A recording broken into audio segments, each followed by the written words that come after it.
Last video में हमने देखा था बिल्डिंग मार्केटिंग स्ट्रेटेजीज।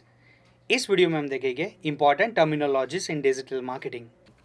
हम वो सारी इंपॉर्टेंट टर्मिनोलॉजीज के बारे में डिस्कस करेंगे जो थ्रू आउट कोर्स हम यूज़ करने वाले हैं और उसको समझने में आपको आसानी हो जाएगी, इसलिए हमने एक सेपरेट वीडियो ही बना दिया है। तो सबसे पहले हम देखेंगे कि बाउंस रेट क्या होता है। किसी भी वेबसाइट पे जब यूज़र लैंड करता है तो कोई पर्पस से करता है, उसकी कोई रिक्वायरमेंट होती है। अब मान लो कि मैं गूगल पे लिखता हूँ कि मुझे एक पर्टिकुलर मोबाइल चाहिए, XYZ मोबाइल के बारे में सर्च कर रहा हूँ। मुझे जो लिस्ट ऑफ वेबसाइट मिलती है उसमें से मैं किसी भी एक वेबसाइट की लिंक पे क्लिक करके वहाँ पर पहुँचता हूँ। बट जो पर्पस था मेरा कि मुझे वेबसाइट पे पर्टिकुलर मोबाइल के रिलेटेड इन्फॉर्मेशन चाहिए, अगर वो वेबसाइट मुझे मोबाइल के रिलेवेंट इन्फॉर्मेशन नहीं प्रोवाइड करेगी तो मैं कुछ सेकंड्स में ही डिसाइड कर लूँगा कि मुझे यहाँ से वापस आना है, तो मैं बाहर आके दूसरी वेबसाइट सर्च करूँगा। तो जब मैंने कुछ सेकंड्स में ही वापस आ गया और मैंने वहाँ पर ज़्यादा रुका नहीं, कंटेंट को नेविगेट नहीं किया, तो वो उस पर्टिकुलर वेबसाइट के लिए बाउंस रेट कहा जाता है कि यूज़र आया और वेबसाइट उसको अट्रैक्ट नहीं कर रहा इसलिए उसने बाउंस बैक कर दिया। Percentage of visitor who enter the site and then leave, that is called as a bounce rather than continuing the view other pages within the same site। यानी उन लोगों ने उस पर्टिकुलर वेबसाइट पे other pages को refer करने के लिए कोशिश नहीं की, वो कंटिन्यू नहीं किया और वो तुरंत वहाँ से बाहर निकल के उसको बाउंस रेट कहा जाता है। उसके बाद आता है call to action. Call to action को नॉर्मली मैं फ्यूचर ऑफ डिजिटल मार्केटिंग कहूँगा, क्योंकि ये बहुत ही इंपॉर्टेंट चीज़ है। आपने बहुत सारी जगह पे कोई आर्टिकल्स के बाद, कोई प्रोडक्ट के बाद देखा होगा कि book now, buy now, shop now, call now, find out more, visit a store today, या फिर ऐसा save now, buy today, save the offer. ये सारे जो बटन्स दिखते हैं, अब सोचो कि वहाँ पर ऐसे बटन्स ही नहीं है, तो आपने पर्टिकुलर प्रोडक्ट के फीचर देखे बट आपको बाय नाउ का बटन नहीं दिख रहा है, तो उसको कहा जाता है कॉल टू एक्शन। बहुत सारी जगह पे यूजर्स हैं, हम वैल्यूज़ इंसर्ट करवाते, तो उन सभी प्रोसेस को कहा जाता है कॉल टू एक्शन। जहाँ पर यूज़र कोई भी पेज पे आता है, कोई भी प्रोसेस को स्टडी करता है, तो उसके बाद उसको कोई एक्शन परफॉर्म करने के लिए एक बटन चाहिए, एक पोर्शन चाहिए जहाँ से वो फर्दर प्रोसीड करेगा, तो उस पोर्शन को कॉल टू एक्शन कहा जाता है। तो इस तरीके से जैसे कि हमने लर्न वन की वेबसाइट पे रखा है कि आप कोई भी कोर्स के नीचे जाओगे तो वहाँ पर नीचे एनरोल नाउ का एक ऑप्शन है, वहाँ से आपको पता चलेगा कि जब मुझे अगर इस कोर्स के अंदर जाना हो, मुझे इसमें डिटेल करनी हो, तो मैं यहाँ से क्लिक करके अंदर जा सकता हूँ। That is called as a call to action. उसके बाद क्लिक थॉफ रेट क्या होता है। क्लिक थॉफ रेट का मतलब होता है कि it is the percentage of people who click on a links to your site in comparison to the number of impression and ad receives. यानी जितनी बार एक पर्टिकुलर वेबसाइट पे एड्स दिखी और जो भी अलग अलग पेज पे दिखी, उसमें से कितनी बार पर्टिकुलर यूज़र ने उस एड पे क्लिक किया, तो जो पर्टिकुलर यूज़र का वो एड पे क्लिक करने का जो रेशियो था उसको क्लिक ऑफ रेट कहा जाता है। यानी इंप्रेशन दिखी बट उसने क्लिक कितनी बार की, जैसे 10 बार अगर ऐड दिखी तो उसने 4 बार क्लिक किए, तो 4 उसका क्लिक ऑफ रेट कहा जाएगा। उसके बाद आता है एबंडमेंट। एबंडमेंट किसी भी वेबसाइट के लिए बाउंस, जो बाउंस रेट था उसकी तरह होता है कि बाउंस रेट भी कोई वेबसाइट नहीं चाहेगी कि उसका ज़्यादा हो, जैसे एबंडमेंट भी कोई वेबसाइट नहीं चाहेगी कि उसका ज़्यादा हो। क्यों? क्योंकि when user not complete the process, जब यूज़र कोई पर्टिकुलर प्रोसेस को पूरी कंप्लीट नहीं करेगा। फॉर एग्जांपल आप इमेज में से आइडेंटिफाई कर सकते हो कि अगर मैं कोई भी प्रोडक्ट परचेस करने के लिए जाता हूँ, मैंने प्रोडक्ट को व्यू किया, एड टू कार्ट किया, प्रोसीड टू पेमेंट किया, बट कुछ रीज़न से मैं जस्ट मन बना रहा हूँ कि मुझे प्रोडक्ट परचेज नहीं करनी, तो मैं उस पर्टिकुलर वेबसाइट के लिए एबटमेंट हो जाऊँगा कि मैंने वो ट्रांजेक्शन कंप्लीट नहीं किया है। जब तक कोई ट्रांजेक्शन कंप्लीट नहीं होगा तब तक वो वेबसाइट का रेवेन्यू जनरेट नहीं होगा, रिटर्न ऑफ इन्वेस्टमेंट नहीं होगा, तो इनकम जनरेट नहीं होगी। तो फिर सिर्फ प्रोडक्ट डिस्प्ले करके एड टू कार्ड करवाना तो पर्पज़ नहीं था उनका, तो वो एबटमेंट कहा जाता है। इसके लिए वो दोबारा मेल सेंड करते हैं, रीमार्केटिंग करते हैं और हमें दोबारा कन्विंस करने की कोशिश करते हैं कि हम ये जो आधा ट्रांजेक्शन छोड़ा है उसको वापस आके कंप्लीट करें। उसके बाद आता है एड इम्प्रेशन। एड इम्प्रेशन का मतलब कि एक पर्टिकुलर एडवर्टाइजमेंट कितने number of time particular page पे दिखती है। तो an impression is a single display of a particular ad on a web page. यानी एक वेब पेज पे एक पर्टिकुलर एड एक बार दिखी तो उसको एक इम्प्रेशन कहा जाता है। तो ऐसे जितने नंबर ऑफ टाइम वो एडवर्टाइजमेंट वहाँ पर डिस्प्ले होगी, वो एक यानी पर्टिकुलर वन डिस्प्ले को एक इम्प्रेशन कहा जाता है। ऐसे जितनी बार वो दिखेगी उतनी उसकी इम्प्रेशन ज़्यादा कही जाती है। फ्रीक्वेंसी का मतलब होता है कि number of time repeatedly particular person seeing your ads.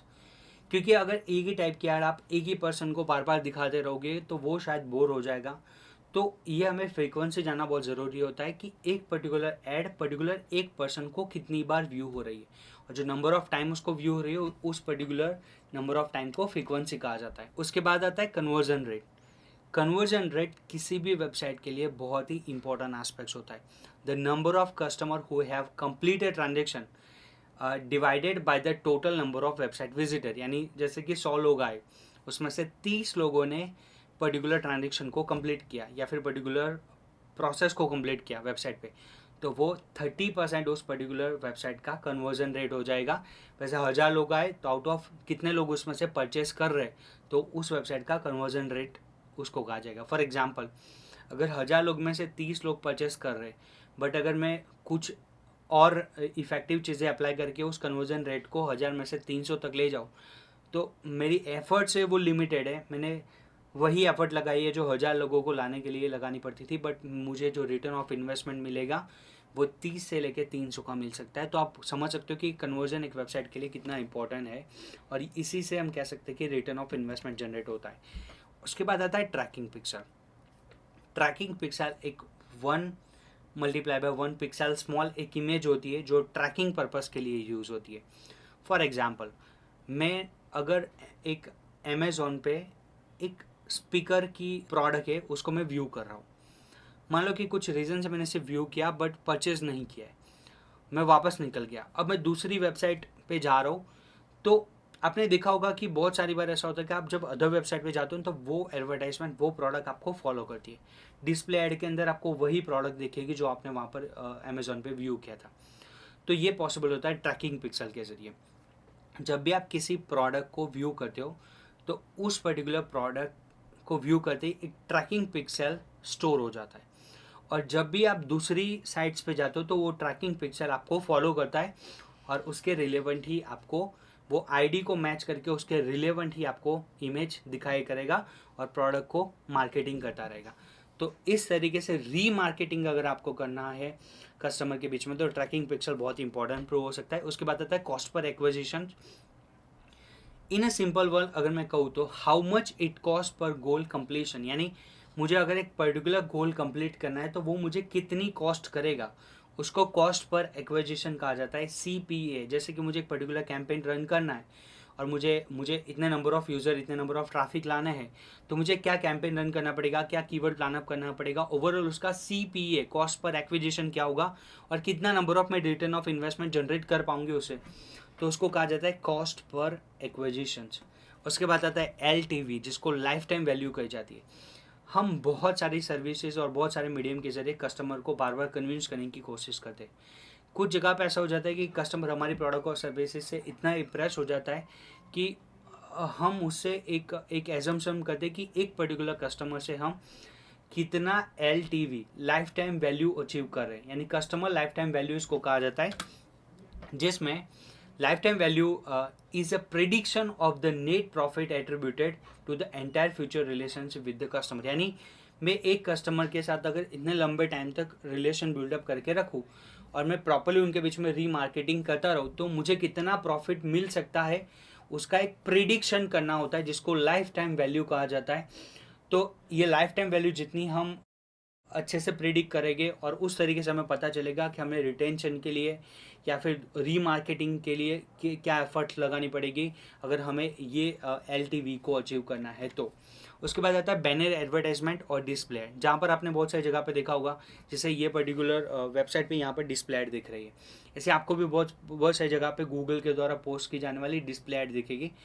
उन एडवर्टाइजमेंट को बैनर एडवर्टाइजमेंट या फिर डिस्प्ले ऐड कहा जाता है, जो आप एडवर्ड्स के अंदर कैंपेन बना के कर सकते हो, जिसमें हम सिम्बॉल्स, लोगो, स्लोगन और बहुत सारे अदर मैसेजेस का भी यूज़ कर सकते हैं। Then what is landing page. जब गूगल पे आप, जैसे मैंने यहाँ पर लर्न वन सर्च किया है और ये मुझे लर्न वन की फर्स्ट लिंक मिली, मैंने यहाँ पर क्लिक किया तो मैं यहाँ पर ये वेबसाइट पे लैंड हो गया। फॉर एग्जांपल यहाँ पर लर्न वन PHP कोर्स, आप अभी गूगल पे जाओ और लर्न वन लिखो और लर्न वन के बाद आप PHP कोर्स लिखो, तो आपको जो भी लिंक मिलेगी फर्स्ट उस पर आप क्लिक करोगे तो आप लर्न वन वेबसाइट के होम पेज पे नहीं, आप लर्न वन वेबसाइट के PHP सर्विस प्रोवाइड करने वाले पेज पे चले जाओगे, जहाँ पर PHP के रिगार्डिंग वीडियोज़ और वगैरह डिटेल्स अवेलेबल होगी। तो लैंडिंग पेज यानी वो होता है जो रिलेवेंट पेज कहा जाता है, मीन्स के जो पर्टिकुलर मैंने कीवर्ड लिखा है उसके रिलेवेंसी में मुझे गूगल ने जो पेज दिया है, जो वेबसाइट का सब पेज भी हो सकता है और होम पेज भी हो सकता है, उसको हम लैंडिंग पेज कहते हैं, जहाँ पर ज़्यादातर आप एक क्वेरी को सर्च करके लैंड होते हो।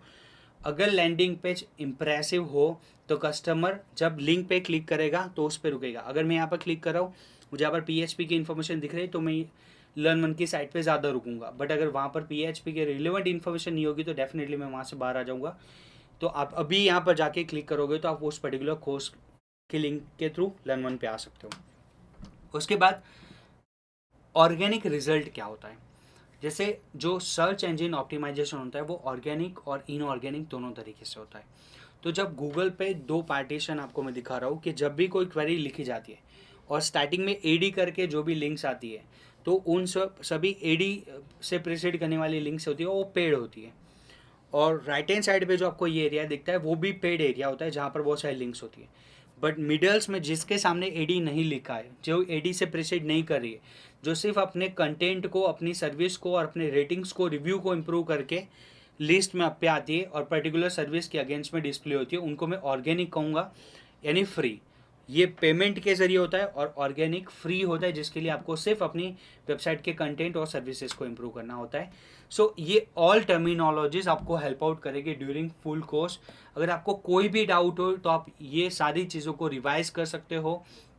मान लो कि आपको जब पूरे कोर्स के अंदर कोई भी वीडियो देखते टाइम पे कोई भी चीज़ समझ में ना आए तो आप दोबारा वीडियो रिवाइज कर लो, आपको ये सारे टर्म्स के बारे में पता चल जाएगा कि ये टर्म्स हम क्यों यूज़ करते हैं और क्यों इम्पोर्टेंट है। इस वीडियो में हमने देखा इंपॉर्टेंट टर्मिनोलॉजी इन डिजिटल मार्केटिंग। नेक्स्ट वीडियो में हम देखेंगे वेज ऑफ डिजिटल मार्केटिंग।